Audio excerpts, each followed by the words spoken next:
viewers, we encourage you to continue subscribing to our channel, the African Integration News Agency. We also encourage you to continue subscribing to our conversations on the African Integration Think Tank. Prof, can you kindly take us through the different protocols of the AfCFTA, and also tell us how easy the FTA is going to make air travel easy, and especially other than even air travel among people, because we see countries still having issues with travel. Our people on the continent, you go to Zambia, they need a visa. Zambian comes to Rwanda, they need, I think Rwanda has already abolished issues of the visa. It has actually, unlike some other countries on the continent. Why do we still have restrictions on visa, yet we keep forming intergovernmental organizations like ESC, FTA? We even still have countries where it is easy to get into, but even harder to exit, like DRC. I think DRC has an exit visa, South Sudan. What is the solution? Why are we having these problems, yet we keep new regs coming up? Thank you. So AfCFTA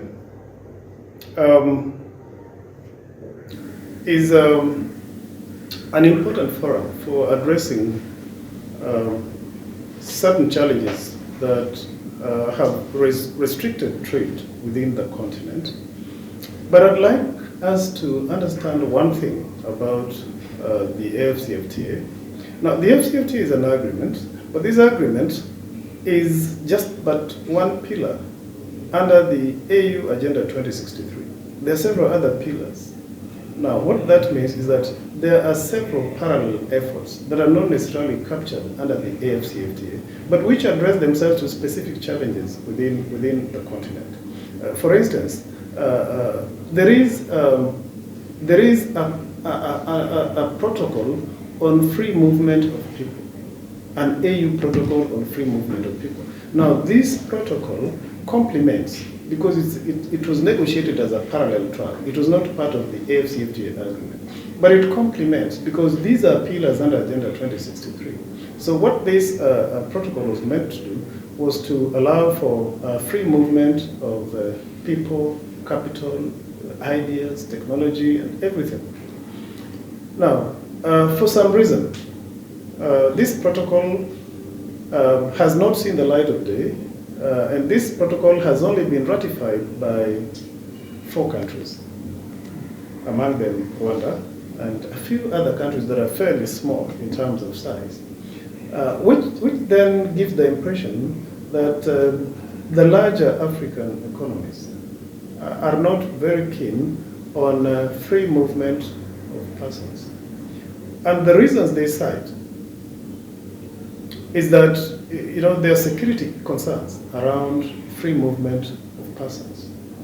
But I want to think that it's not possible for us to have free movement of goods without free movement of people.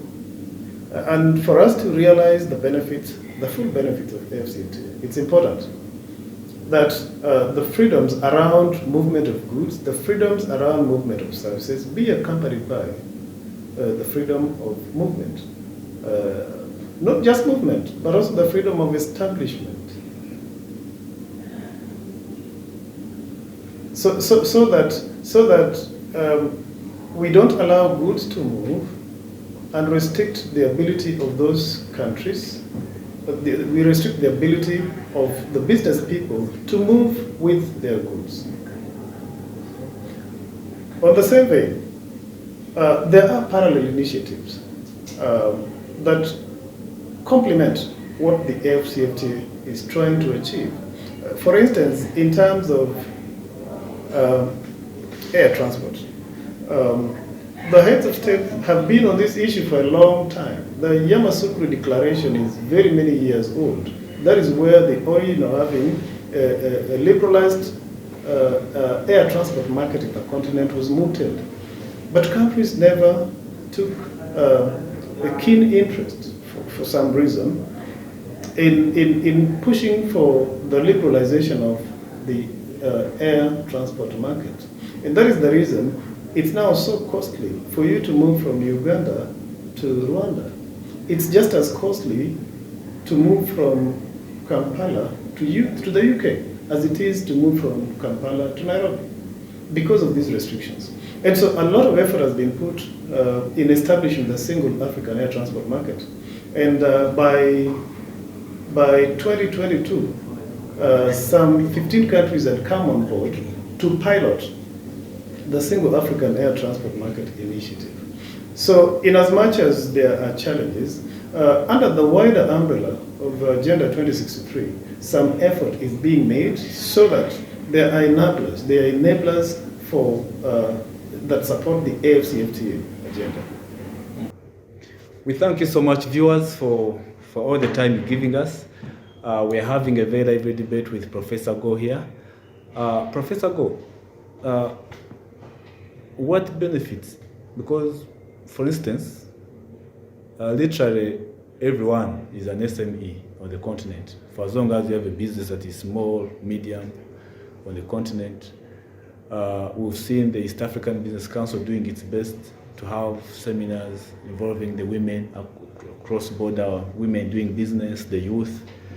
Why do we still have SMEs finding it hard to operate on the continent? What new ideas are is the AfCFTA bringing on board to help SMEs flourish, especially under the different initiatives that we just talked about? Thank you. Now, the SMEs in Africa are a very, very important component of the trading landscape. They are not just important in the trading landscape, they are also serious employers in the continent.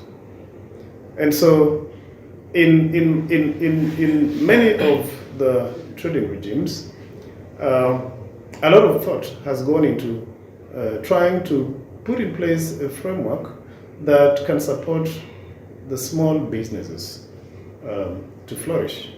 For instance, under the EAC and under COMESA, there is a program called the Simplified Trade Regime.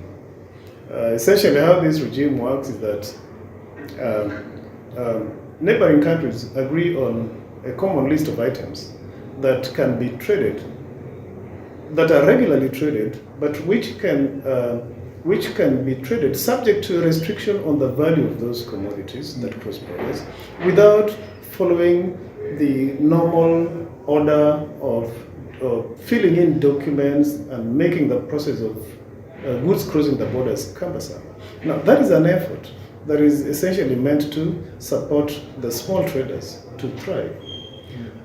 In fact, the restriction on the value of commodities that cross borders is only meant to control each consignment that crosses the border under the simplified trade regime. That means that one trader can actually cross the border a couple of times. There's nothing wrong with that. Now, other than that, for the moment, the AfCFTA doesn't have a simplified trade regime, but there's a lot of interest in getting the AfCFTA to upscale what is happening in those regimes to support the small traders. But there are also a lot of effort at the AfCFTA level to have the AfCFTA, to have the SMEs join value chains that are supported by a number of institutions. There are efforts, funding efforts, geared that have been mooted to be targeted at helping the SMEs to link up to value chains, so that the SMEs are able to flourish and to employ more people, but also to get into a formal arena as formal businesses in the continent. So, in as much as there's no structure at the AfCFTA, you may want to note that the protocols under the AfCFTA there's a protocol on women and youth in trade. Now, the SMEs in Africa are essentially run by women and youth. In fact, data shows that 98% of SMEs are actually run by youth and women. So what that means is that if there is a protocol that addresses itself to the needs, to those peculiar challenges of women and youth, then in a way, in an indirect way, it is supporting the SMEs. Now, there's a protocol on digital trade. Now, this protocol actually addresses itself to SMEs, particularly the youth who are just getting into trade, because the youth are tech savvy, and the youth are innovative, and technology is cheap, because when you use technology, you don't need a big office space. If you're just starting, you can actually start from your house and still do business. And so these are efforts that indirectly support small and medium enterprises. Now, that is in recognition of the importance of small and medium enterprises within the continent. Okay. And then the issue of the guided trade initiative, where countries that have competitive advantages over the others. For example, Tanzania is good at production of fruits. Then they can export that to a market. Then the other. What do you say about that? The guided trade initiative. How is it moving so far? Thank you. Now, the guided trade initiative is an initiative that is mooted to help support countries that were ready to trade under the AfCFTA regime. And in the pilot phase, there were 7 countries that were selected. Within EAC, Rwanda, Kenya, and Tanzania were selected. Now, these countries were then given a scope or a range of goods that they could start to trade in. And arising from that initiative, a number of transactions have actually taken place under the AfCFTA. Egypt has read in a number of transactions under the initiative. Kenya has read in a number of transactions. Rwanda has read in a number of transactions. Mauritius has read in a number of transactions under the regime. And the second phase of the guided trade initiative is due to kick in October. After there is a meeting that is scheduled for Kigali in October. And what this meeting is intended to do is that there are countries that have expressed interest in joining the initiative.